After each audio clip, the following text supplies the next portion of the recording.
have water hemp. Our resistance testing results, we've got 2, 9, and 14 resistance. We may have more, but that's all I've been able to test for. Water hemp's coming preloaded.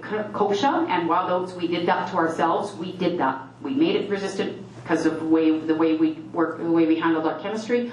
But this comes preloaded. It's showing up at our doorstep with these products already. They're not working. Elsewhere in the world, group 4, 5, 10, that's Liberty. So there is now Liberty-resistant water hemp in at least 6 states. Group 15 and group 27, maybe some more coming. So this is scary. There are water hemp populations in fields that are resistant to all of these.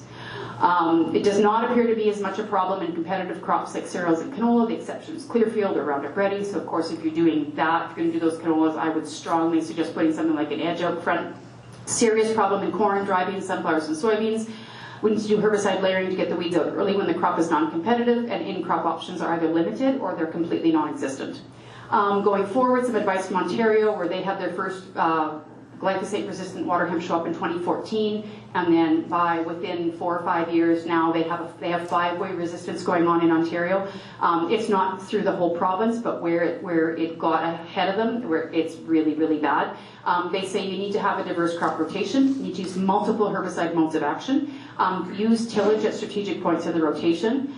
Use narrow rows where possible. So really that's just for soybeans. We're not going to do anything else with that. And use cover crops after winter wheat. Again, that's not going to help us as much as it can help other people in other areas, but just keep that in your back pocket. And at the end of the day, when we start seeing a lot of those kind of weeds on our farm, we have to do something about harvest weed seed control. That is a whole other talk, but that's anything from just chaff collection all the way up to chaff destructors, which part of some of our SCAP programming funding has been helping farmers buy those in Manitoba. So you can talk to me about that. The SCAP intake is closed for this last year, but it'll open up again for the next fiscal year. So we're going into year 5.